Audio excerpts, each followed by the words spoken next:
because a lot of the subjects on the record are really like heavy, and what I'm really trying to, you know, inspire is to have more of these tough conversations, you know. Sure. And because I mean, news is one thing. We're just like those of us that are paying attention, and depending on what side you are on it, that makes a huge difference too. It's like we're not on the same page, hearing the same information. You know what I mean? Welcome to the Lone Star Play Podcast. I'm your host, Patrick Scott Armstrong. Join me and a famous guest every Monday, Wednesday, and Friday. We discuss their career, life, food, Texas, and everything in between. Let's get started.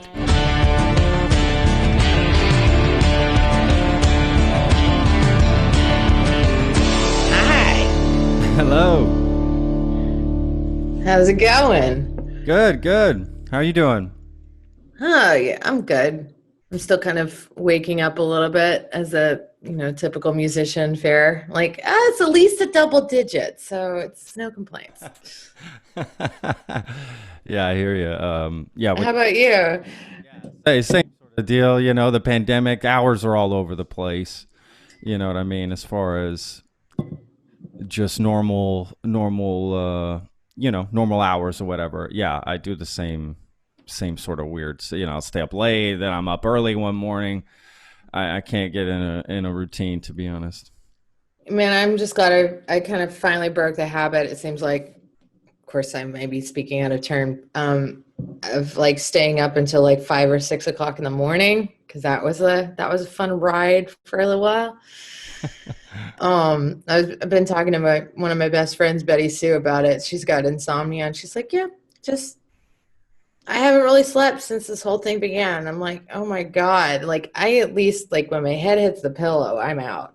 I just, I had to just forgive myself when I woke up at 1, Oh, yeah. Well, I have 2 dogs that have to go out. So I can't ever like that's not an option for you. Yeah, exactly. It's not an option for me. I wish it was sometimes, to be honest with you. But yeah, damn little critters. But they provide love. So them and children, man, they really do demand a lot. they really do. They really do. It's like I was talking to a friend recently about like, look, I can't just like go to a party and like crash at my friend's house, stay and party or whatever, and then crash at my friend's house. I can't do stuff like that.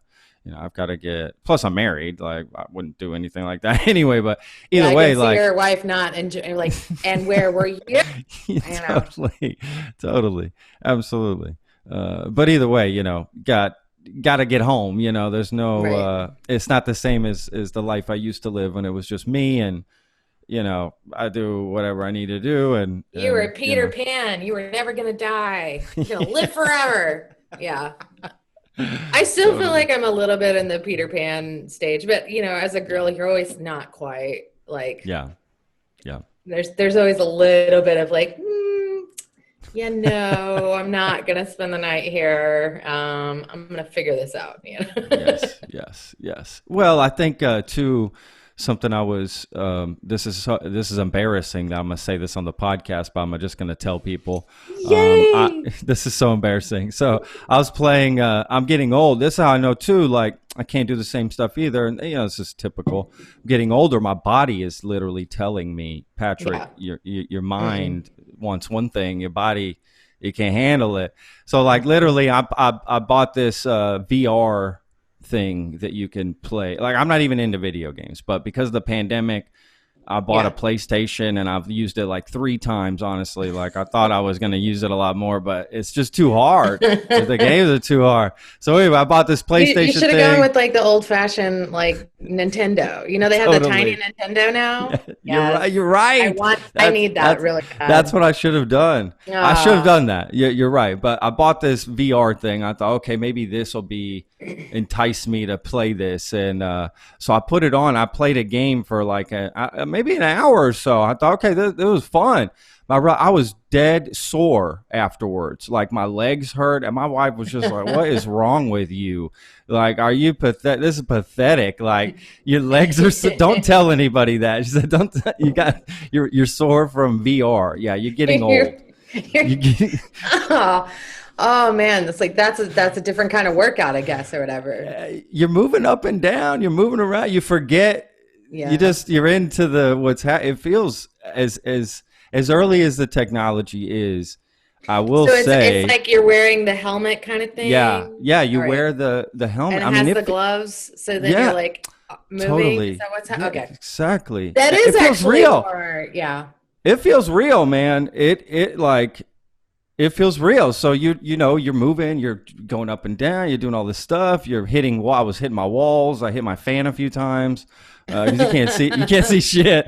That's the scary part. But yeah, anyway, yeah, That's typical. amazing. That's fantastic. I love Em- that. embarrassing. Well, Man, I had Bonnie, like the hardest workout last night on my yeah, VR. on my What? VR, totally. I'm gonna do an Instagram now about VR workouts. Yes. That's gonna There you be go. the new thing. I'll be ripped in VR. You know what I mean? I'll have six pack abs in VR. There you It'll go. be it'll be awesome. Well, you get to Uh, choose like what kind of avatar you become, right? You can be whatever you hey, want to be. I'm all about that. I'm not I've never been known as the chiseled guy. I've never wanted to put in the work. I just thought it's too much work. Yeah.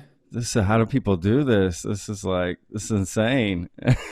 Well, Well, Bonnie, thank you. Thanks for joining us today. yeah, of course. Thanks for having me. This is fun. Sorry to get you out of bed. I promise we'll have a fun conversation. It's not your fault. The good news It was is, it was a good excuse. right? The good news is you get Mhm. to go right back to sleep. That's what my wife always says. Just look, you get up. Do we do that? You can go right back into bed if you want. And then, of course, it never happens. But No. Yeah. all right. Well, talk to me a little bit about what you've been doing during the pandemic. Have you been writing songs? I noticed on your website you actually have some tour dates lined up Oh yeah. starting in September and that sort of thing. So are you still sort of because I talk to a lot of musicians, everybody's got a different game plan to be honest with you, about what they're Yeah, doing. but those are like Tentative sort of. those were I was supposed a lot of the gigs that got canceled in March got moved to September and they haven't like they're not happening. So Oh, it's really? highly Oh, misleading, I guess. gotcha. Some of those things though, like when they're posted by another party, you can't really delete them. But I I see. haven't even been paying attention. What I have been doing, it's like live shows. What's that? I can't even think about that until it's like actually a thing that we can do again. That's No, funny. what I have been doing, so I've had like a weekly residency at the Continental Gallery in Austin, and so I've sort of taken that into the virtual world, and I do a Zoom concert every week with a different guest. So that's been something that's been kind of keeping me going and keeping me busy and something to look forward to. So my weeks revolve around Thursdays. Got it. Yeah. You know what I Oh, I mean? got it. It's on Thursday. Yeah. Right. Yeah, Yeah. so it's that's been really fun. Like I had Terry Hendricks and Lloyd Maines joined me last week, which was incredible, Nice. and this week I have Jenny Reynolds. She's got a new record out, which is really great. But just Oh, so different, that's cool. You get yeah. to So bring friends every on and yeah. yeah, so it's kind of like they're kind of like music dates, if you will. And Oh, I but like the that. other, the one thing that I do like about this particular platform, it's like I get to see your face and I get to Yeah. see your reaction. So even if you can't hear you can see people and get that sort of because that's as much as can do like Facebook Live and all those other things. You don't get the interaction and Yeah. whatever interaction there is, it's really delayed. So it's kind of like am I doing this right? Like, Yeah. are you enjoying this? Yeah. I can't tell. There's only so much like of a performance you can give for yourself. Anyway, That's true. Yeah. Yeah. You don't have that energy of working off the crowd of what's working, what's not. I get it. No, totally. Totally. This way, at least it's a little bit more like in time, and Yeah. so those have been really cathartic and really fun. And we do charge a cover for it, but we keep it at an affordable rate. We do like $7 for the whole thing. So, and I split it with my artist guest, and we also tip out our virtual bartender, which is our original bartender at the gallery every week. So Oh wow, that's really cool. yeah, I just want That's to try really to cool. help out where I can, and that's at least one option. I think that's amazing. Look, I'm from the restaurant industry, 15 Hmm. years, so anybody supporting the service industry that way, I'm all about it. I love that. Yeah. I respect the hell out of that. To be honest with you, I don't think I've heard anybody else doing something like that. You said, just tell our listeners a little bit. You said you're playing at where every week? What the Continental Gallery? Just tell them a little bit more about that, if they don't know The what it is. So as a residency, I've been, I think for it's been 2 years, maybe it's getting closer to three. I And it's get here in weird. Austin, right? Right at the upstairs room of the Continental Club. Yeah, There's a yeah, this really amazing space called the Continental Gallery, and that's where I've had my residency. Now with the pandemic, nothing's been open, so yeah. we just moved it to a virtual platform. But it's kind of very similar because like the room at the gallery, if you've never had that experience, like it's a super live room. And Yeah. so it's so I much love fun it. to I play think it's music in beautiful. there. Yeah. Yeah, But like if someone's having like they think they're having a private conversation, they are not. totally. No. Totally. I've made that mistake. Actually, totally made that mistake before there. So yeah, it's a beautiful space to be on, and the Yeah. Continental legacy period, right? That's there. Plus, it's off South Congress, right Yeah. there in the heart of South Austin. Um, It's a good family to be part of, you yeah, know? yeah, that's So awesome. That's amazing. Well, that's great that you continue to do, the live shows and keep people engaged. And are you writing like new music? Are you feeling that sort of creative for sure. flow? Yeah. Yeah, I've been doing quite a bit of writing and doing some co-writes too, which has been kind of fun. Oh, that's nice. So is a co-write like? Are you doing it both ways? Meaning like, you're helping someone with their song and vice versa, someone's helping you with their song, or y'all are coming together to create something together? It's kind of been coming together and creating. I did one song, sort of a friend of a friend or whatever, and we got together. It's one of the most patriotic songs I've ever written in my entire life, which I was not expecting. But she had a she had a neighbor who his first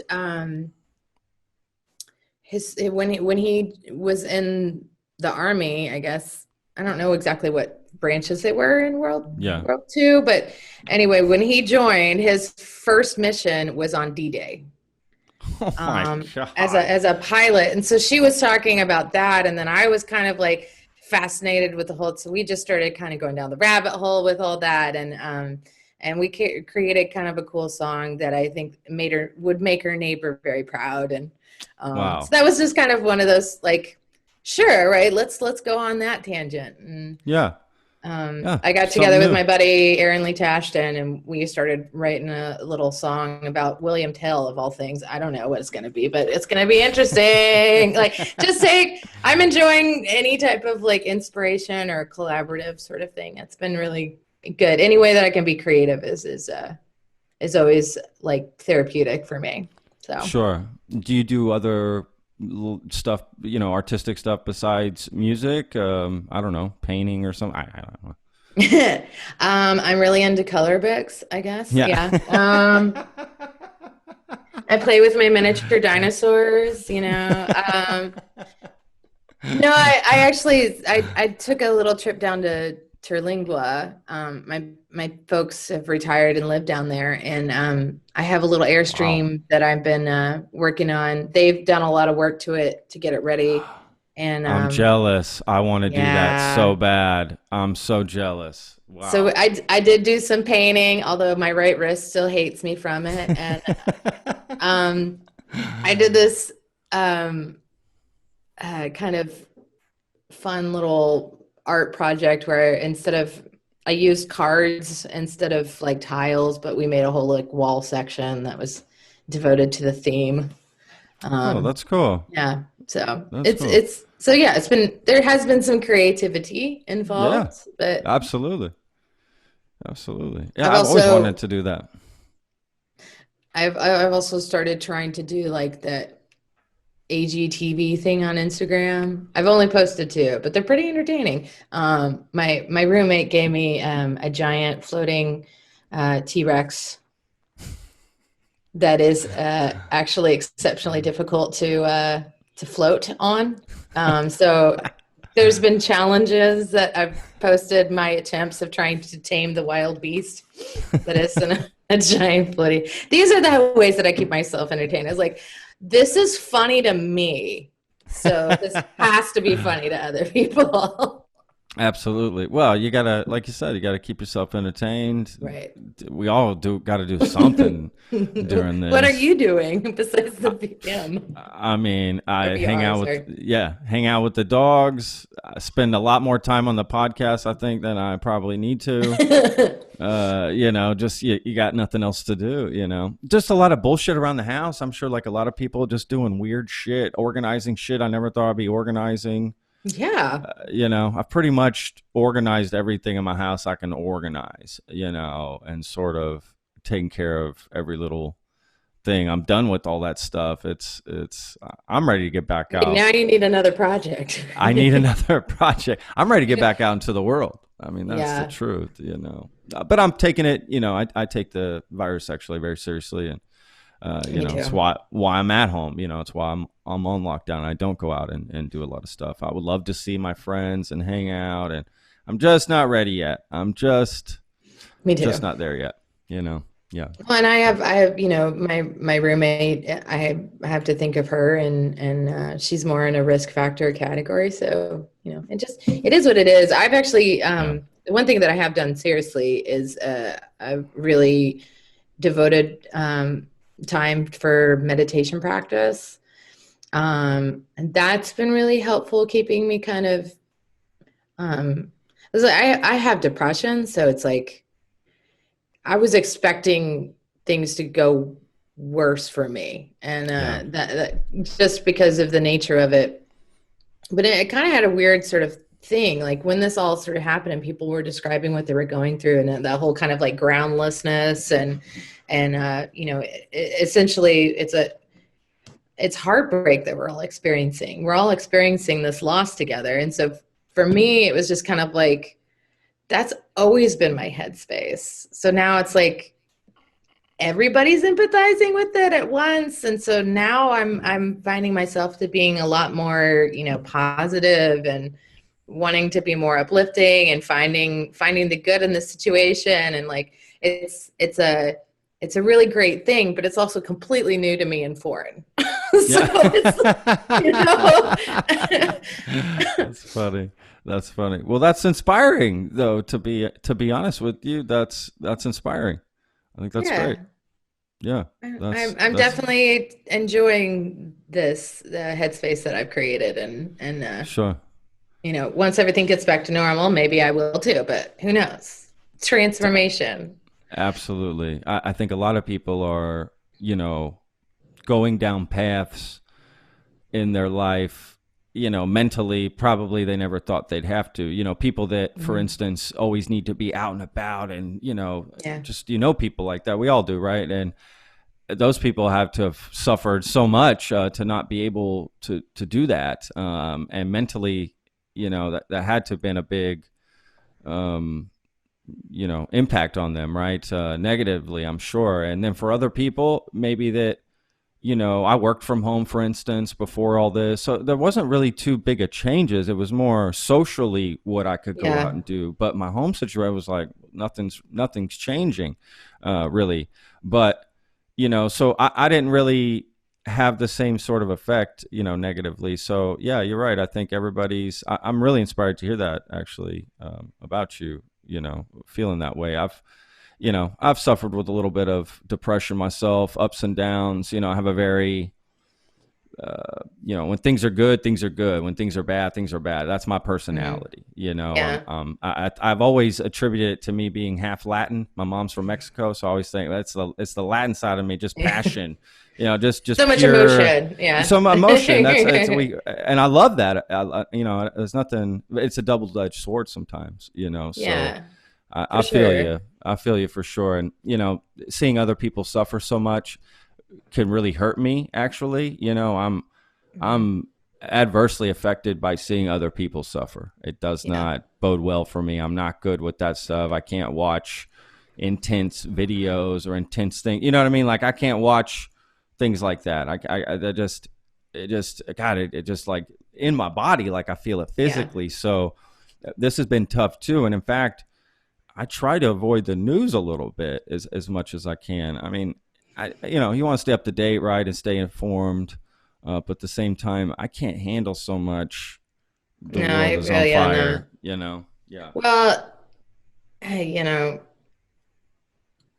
I mean, it's just been an onslaught of it at this yeah, point. There's just no stopping what's happening. Like my roommate keeps me very well informed, thankfully, because I can't always do it myself. We even found ourselves, we were trying to watch Rachel Maddow last night, and it just kind of like got to a point where we're like, okay, we're good.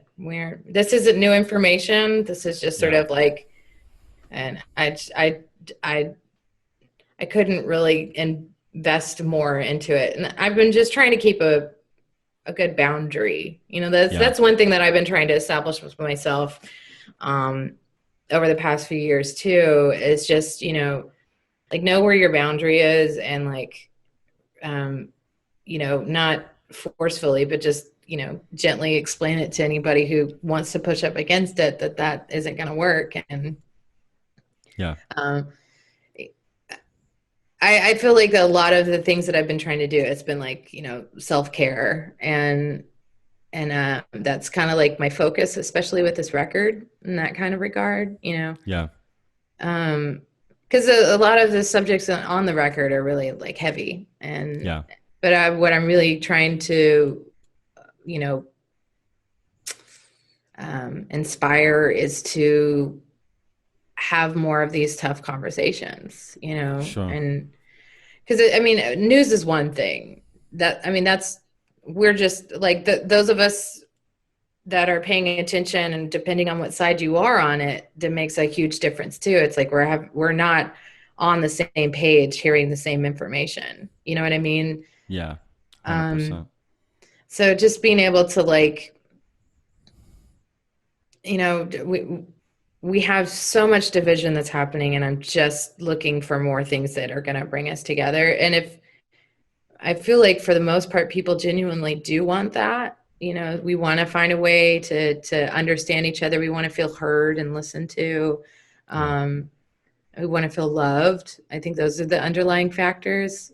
And I'm trying to build from that, like differences being what they are right now. It's just like, it's so polarizing that it's like, if anybody isn't willing to have like a discussion, then I need to have that boundary. I need to not have them, you know, uh, trying to influence or impact my life in that regard. Um, 100%. Yeah, absolutely. There's no nothing ill wrong with will, that. just simply Yeah, like, I can't, yeah. you aren't allowed to have, you're not allowed to share that space with me. Like, I just won't do it. There's nothing wrong with that. I think actually that's the healthiest approach. I practice the same sort of thing. If something's not adding to my life and it's negative, Hmm. block it, push it away. There's no, I mean, Be I just blocked, don't. be blessed. That's my Yeah, favorite motto. I prefer, yeah, be blocked, be blessed. I might steal that. Yeah, I like that. That's funny. Because what's the point of getting into an argument with somebody, or there's just no, it doesn't move anything forward, right? right. It doesn't move the conversation forward. It doesn't move your thinking forward. It's just not progressive really in any way. And yeah, I'm just not, yeah, I don't want to sit there and bang my head against the wall or try to, the idea is not to be preachy or to like tell people what they need to think or any of that kind of stuff. It's just mainly like, I'm asking questions and I want you to answer them. And yeah, if your only reason for participating is to be intimidating or something along those lines. It's just I don't have the time for it. It's like, Me neither. Yeah. yeah. I I think that's great. I think that's good. Do you find that your music sort of reflects that same, sort of attitude?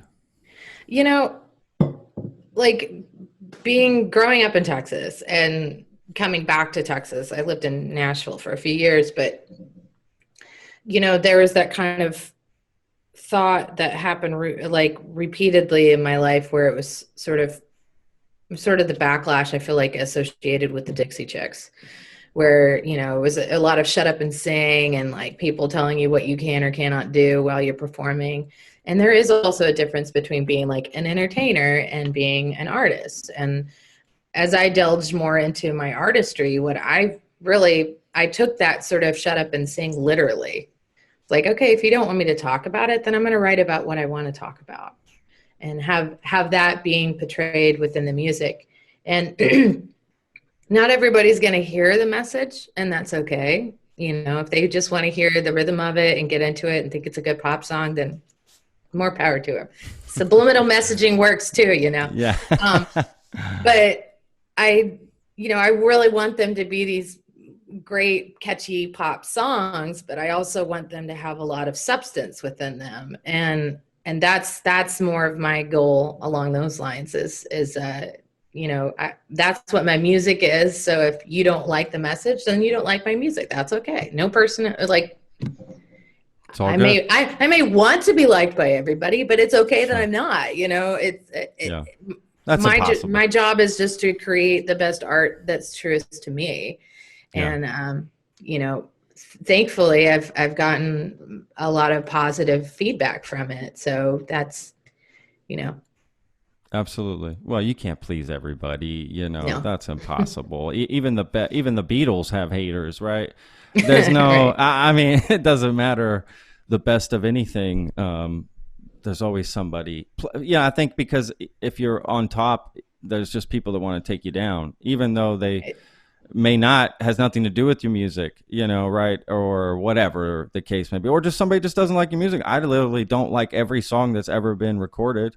I mean, Hmm. that's right. Like I think it's better to be genuine, be sincere as an artist, put out your real stuff, and just be a magnet, and the people that are attracted to it will come to it instead Exactly. of right instead of just trying to think, what are people going to like. You're never going to win that because it's impossible to sort of gauge that to some extent. Now, I'm sure there are machines in the upper echelons of music that they're pumping out, For stuff sure. like a factory. But for the normal right singer songwriter, I think that's the best approach because that's what people enjoy is someone who's endearing and genuine. I mean, number one, that's why I Well, think you've had a lot of success. It's because of that.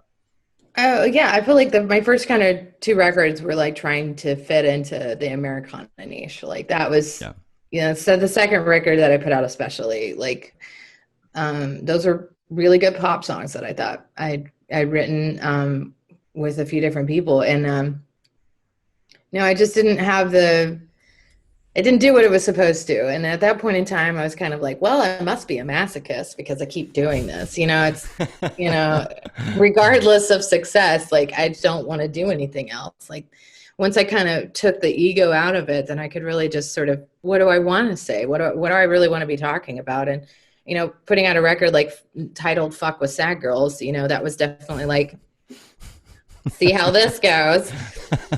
Not the radio hit that I hoped for, but whatever. But that record really helped me kind of make myself like I was very vulnerable in the writing and about the subject matter, and so I feel like this new record with Last Will and Testament is like a sequel to it. It really gave me a lot of opportunities that I hadn't had before. That song "Fuck with Sad Girls Alone" is kind of the reason why I was asked to be an opener for James McMurtry, who's one of my heroes. So, you know, Oh, really? I just spoke yeah, with him yesterday. yeah. I How's just he yeah, doing? yeah, great, great. Yeah, he's great. We talked actually. Yeah, great guy. We had a great conversation. To be honest with you, yeah, he's I'm so he was happy to hear that. yeah, yeah. I get to talk to a lot of great people every week. I have a great job, man. That's awesome. I'm blessed. I say blessed. I'm not even religious, but yeah, I'm grateful. Yeah. For this. This opportunity to talk to great people like yourself, and yeah, Well, it's thanks. awesome. It's awesome. Okay, well, so that's great. So you got this new album. It's a sort of a sequel, like you said. You're opening up more. I think that's fantastic. I think that's the route you should go. It's better for yourself because the better you are as a person, the more, the better creatively you're going to put out, and the better it is for the fans, right? It's a ripple Mhm. effect. It's a total ripple effect. So that's awesome. What not to get too personal, but maybe, what one or two songs on the album were just really hard for you to write? Was there any, songs like that? Um, I feel Just like a meaning lot. like the emotional, not like it was hard to write. Oh, what chord do I use here? I mean, like emotionally, just to get it on paper. One of the songs that made it on the record that I had actually been sitting on that song for a number of years was a song called "Ask for It," which I was inspired to write after the Todd Atkins uh, quip about legitimate rape. And I never heard that. I didn't. yeah, this was like 2012, I think, or whatever. It was another attack on abortion rights. And what I was kind of going for is just like the whole idea of what consists of like if you are legitimately raped, then your body will not allow you to have a baby. That was his like philosophy. And this is a That's representative of our, I mean, of that's the the state of dumbest Missouri. thing. That's It the dumbest thing I was. ever heard. Right? That's the It was really dumbest thing. dumb That's and well, just ignorant in a way that ignorant. was Yeah, just ignorant. beyond and without compassion for women and what they are going through. So I wrote the song "Ask for It" in response to what I feel like is kind of a rape culture in this country. And when I played it for the first time, it was like it was up in the gallery and it was like the air was sucked out of the room. Like people weren't ready for that.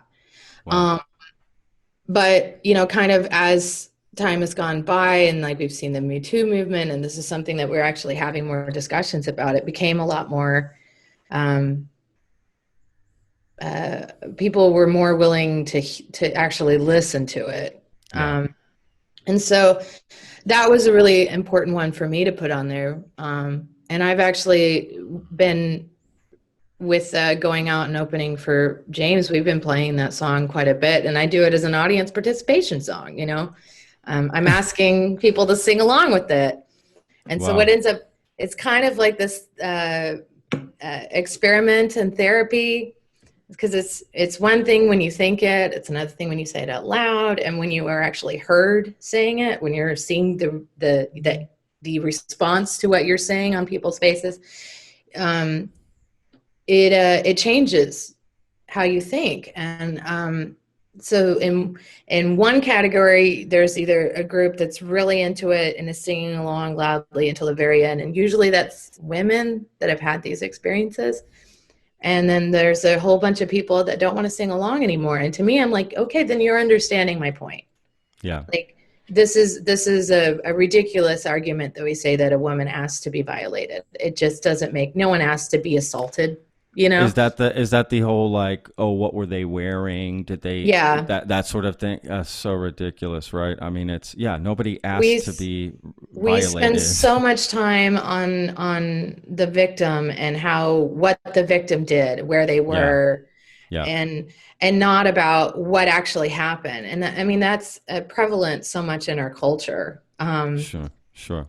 And that's a lot of things that just need to be unpacked. So it's not just like the outcome of that. It's where this is all coming out of. And those Yeah. are the broader conversations that we really need to be having with each other, because it's not fair that we leave it all on the survivors of this to deal with it. Like, I mean, a woman can't even mention who the person is because they could sue her for slander. Yeah. And until there's more of an equality, to the situation. It's more of like we need to spend more time believing women and actually, figuring out how to get, you know, what's the word I'm looking for? Justice, Recompense. recompense. Okay, It goes beyond justice because our system isn't really set up for it.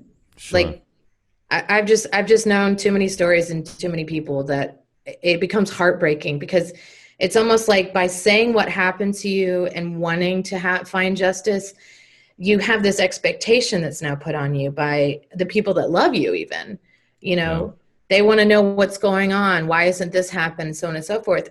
There's rape kits that are just molded and set aside and never tested because it's innocent until proven guilty, and, sure.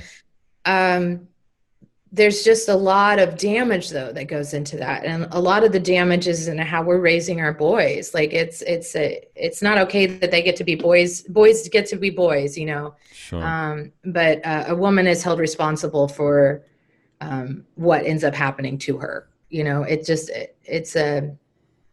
It's a heavy topic and it's a broad topic, and it definitely needs to just spend more time with us listening to women.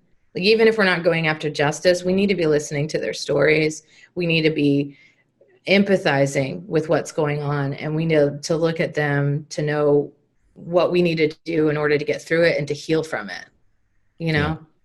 yeah. I agree. It's a very important topic to bring up, and I hate that women feel, afraid, and because I've already been through something so traumatic. So then on top of that, to feel afraid to come out and want to do something about it, it shouldn't be put on the victim and the person that's gone through it. It should be put on the system and the people around that should make it easier for them to come out. I mean, nobody's afraid to say, "Hey, I was robbed last night." Right? Right. Nobody's afraid to say that.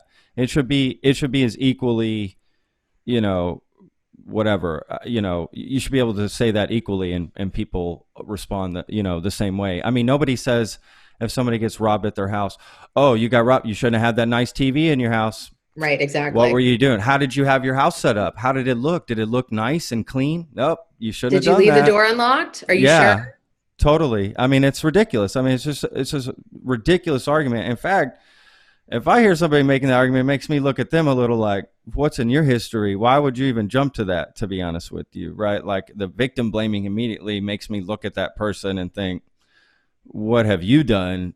Why would you even say that, right?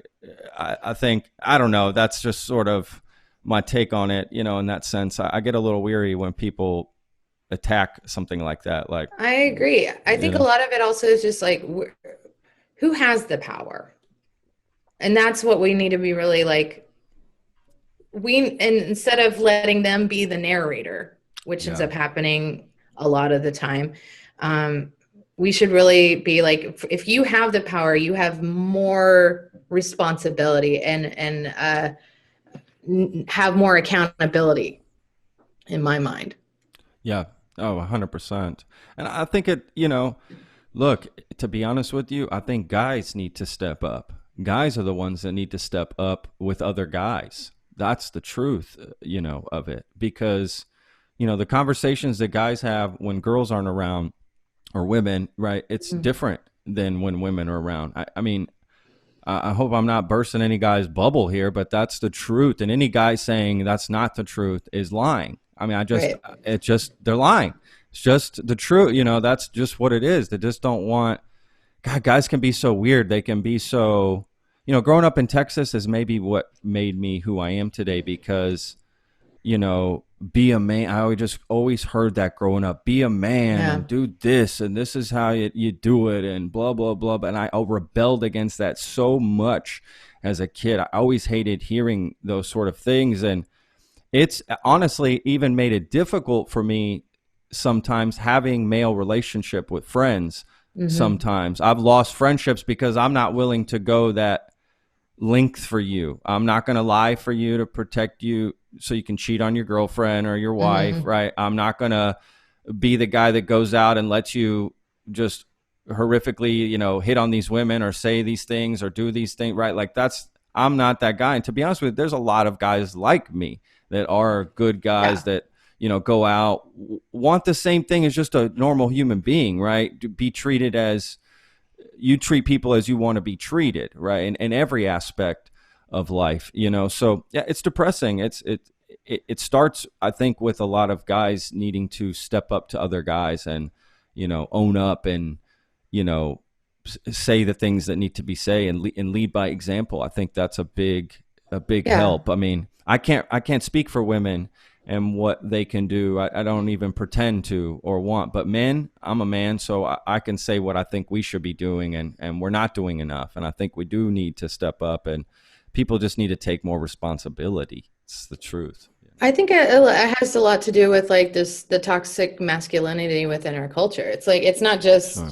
I mean, I feel like that has a lot of things that breed into gun violence and racism. Is this toxic masculinity of things? Like, we've turned a feminist into a dirty word, and honestly, I feel like we need more of that. One of my favorite books that I've really gotten into, just because I'm also kind of fascinated with it, and it's sort of the breakdown of just sexuality in general, which is a difficult conversation, like Yeah. especially when we're talking about kids. So there's a lot of things that there's a lot of shame and fear around it, and because of that we just try to avoid it or don't want to talk about it because it's not nice. And Sure. that's you know I don't want to push somebody to do something that they don't want to do, but I definitely don't want people to feel like they are ruled by those emotions alone, Yeah. or just like the only emotion that men are allowed to really exude is anger. It's like it's not fair to boys either to make them feel like they toughen up or Yeah. Yep. be a man. It's Yep. what does that mean? What I mean, does I that that's mean? Like, that's what I've always said. What does that mean? Be a man. I've always said, what does that mean? What am I supposed to do? I'm already a man. I don't. you know. the way you show your strength does not mean how hard you hit something. You know what I Yeah. mean? Like Yeah. that we're talking about like just the core innerness of every person.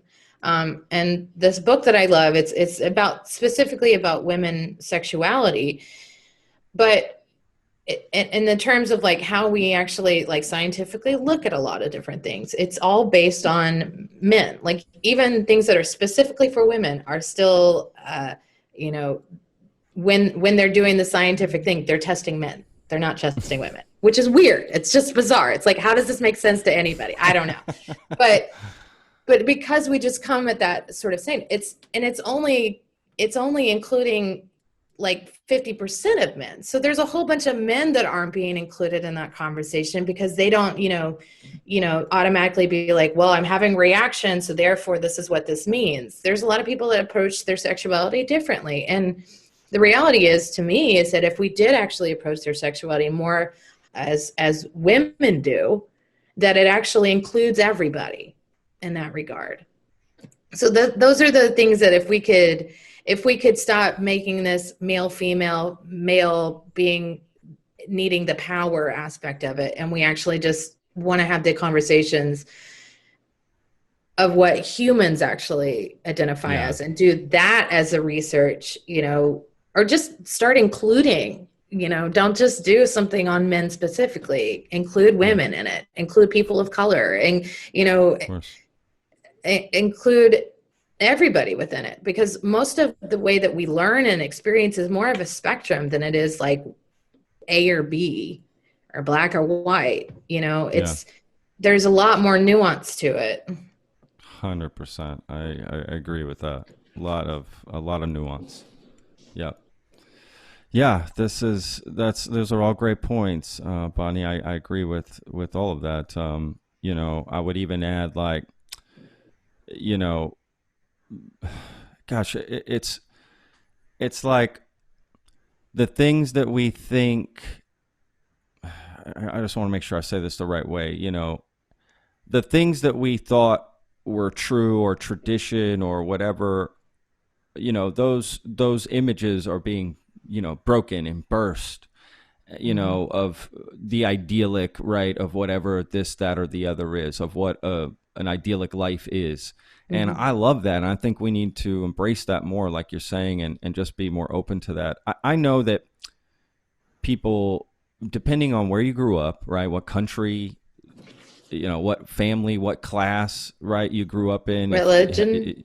religion as well, it's going to affect who you are and what you become. And the biggest thing for me is just that we are always open to conversations with people, right, to never shut anybody out, and to be willing to have that conversation. Now, going back to our first point that we made at the very beginning of the podcast, if somebody is not willing to have a civil discussion, then there's no point, Yeah. right? You No. block and forget, or whatever your saying was that I liked. I already forgot it.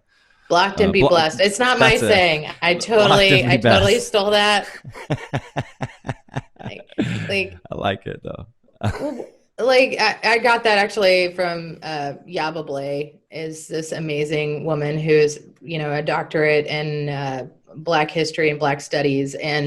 Um, I've gone down the wormhole with her Instagram. She's hilarious. But that was just one of the things. She had this unfortunate, situation, and she had to block somebody from her. And it was nice because it was like a learning situation. It's like, here's how you, like, your intentions are good, but they failed you miserably. And Yeah. kind of did this whole explanation of it. But that was one of the things that was a recurring theme, was be blocked, be blessed. Like, I'm done with you. You don't deserve my friendship. You go about your life, live it. I don't, you can apologize if you want to, but that doesn't mean that I need to be the forgiver of this sort of situation. I just I I really like it. appreciated that sentiment a lot. So I'm with you. I'm all over it. I can't believe I forgot it. I will not forget it now. Now that we've had that, I'm hoping that'll stick with me.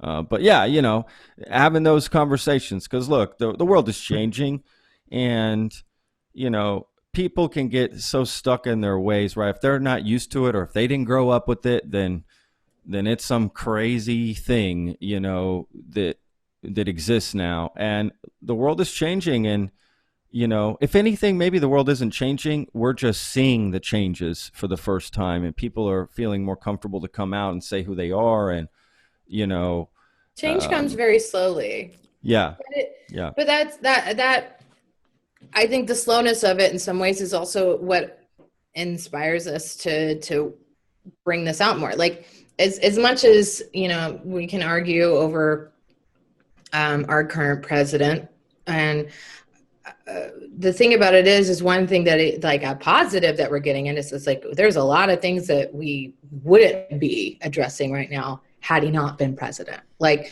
that's not that interesting. that doesn't make me happy that we're going through this. We're going through a lot of pain and a lot of strife and a lot of anguish. We are literally watching our countrymen dying to an illness because they won't, you know, do whatever a lot of other countries that are as advanced as we are have been capable of doing.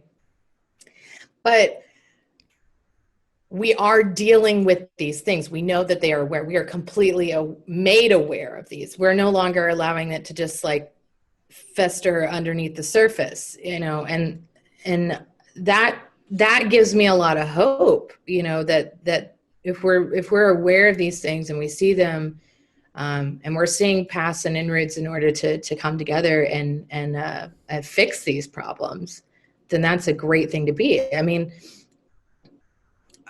um, just how long it's been with the civil rights movement.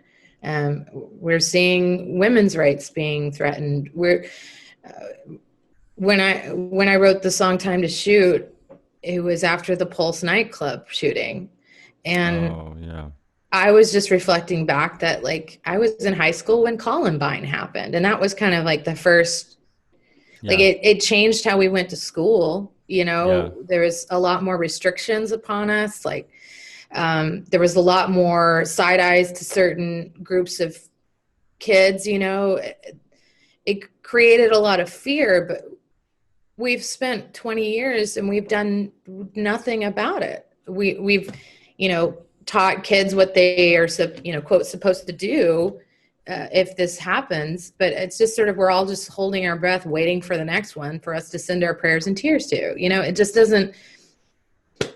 I'm. Yeah. I think a lot of us are getting to a point where enough is enough, and we're educating ourselves and creating groups of people that are really getting outspoken about it, and we're getting representatives like AOC, and I like slowly her. but surely. It's like all of this stuff takes so long, and that's like the whole thing is because it takes so long that people just end up throwing up their hands and being like, I gotta live my life.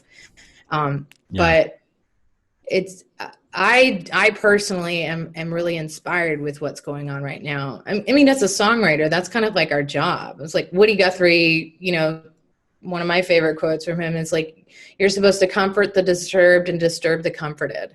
Like that's my job, I and love that. I think that's really important to just put our finger on the pulse and really be aware of what's going on with the people in our country. Yeah. People need it, especially right now. People need, you know, they need things you're providing right now. That's the truth. More than ever. If music was ever important, music is important to people, right? I mean, we It's a we attach very healing, you it's know. healing. We attach memories to it. It's whether you can play music or not, you can love music. That's the great thing about music. You don't need to be able to do it. You can just enjoy it and have a powerful relationship with it. Mhm. And I think it is super important right now during what's happening, that people like yourself, artists like yourself, are putting everything into their music and getting it out to their fans, and wanting to have these conversations. And I think it's important. I think it is part of the platform that you have, to be honest with you. And I think it's cool to use it that way and beneficial, right? You're going to look back on your life and think, well, what did I do with the stage that I had, right? Mhm. What did I do with that stage? Actually, did I just waste it away? Did I take the time? People's eyes are on me. People are looking at me. People are listening to me. I What have a impact am I going to platform. have? Yeah, I Yeah, have a platform. exactly. I can make an impact. And I think if you can, I think it's important to do it, to be honest with you. And I think people need it right now. They need that support, that comfort, that healing, like you said, more than ever, man. I mean, people Yeah. are really leaning into music right now, and I see people supporting live streams and all these local, artists, and doing all these things, and it's great. I know it doesn't replace live shows. I get that, but at least the community was able to come together. The music community was able to come together still while this is happening, and still try to keep that connection with fans, because it just shows you fans need it, man. They you know Yeah. I mean, they just need it. They really do. Music gets people through days. It will get people through moments, and right, relationship breakups and this and Mhm. that. I mean, music is just so powerful. So I think it's you know so important what you do. And I'm really happy that you're finding that voice, and wanting to Thank put this you. music out. And I think it's awesome. I think it's amazing, and I'm really happy for you. To be honest. Well, thanks. I appreciate you taking the time for talking with me today and everything too. I, I've like just from my history, it's like I definitely know how to be an entertainer. It's just over the past few years, I've really wanted to really become the artist that I feel like I truly am. And like in order to do that, you really need to be able to like expose who you are, Yeah, in that's order to make tough. that. That's got Yeah. to be tough, to be vulnerable like that, and put yourself out there. So It that's is, and as somebody who, like you, has the emotions bubbling just below, it takes very little for it to just be like, yeah, yeah. that's true. But I mean, I've gotten to a lot of really good places, and I'm accepting of that of myself too. And I have also cultivated, I have family and friends that really stand by me, and that's a wonderful feeling to have, to know that I have the foundation, Yeah, um, which is why it doesn't really matter, the the outcome, you know, and I keep bracing myself for pushback, but I just haven't gotten it yet. So we'll see what Good. happens. If you do, block and blessed, right? That'll Exactly. be. Be blocked, be blessed. Well, Bonnie, tell us, tell our listeners, basically, and our viewers here, how they can get it, stay connected with you online, that sort of stuff. I definitely recommend going to my website, bonniewhitmore.com. Excuse me, it has the whole lineup for this month's gallery guests that I have coming in, and also just news. There's been a lot of really sweet love for the first single, which is Right/Wrong. I wrote that one with Scott Davis, who also co-produced the record with me. And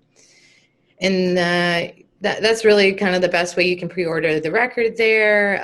We're going to have, CD and vinyl is en route, which is very exciting. Nice. And digital download is also available to pre-order. So we got all those options, and then some other stuff that's going to be coming up, which I'm really excited about. Little extra, brand making material. Oh, nice. Bonus stuff. I like it. I have a friend that does amazing tie-dye, and I've got these like portrait shirts that she's going to like go to town on, which I'm really excited about. So that's awesome. That's awesome. That sounds great.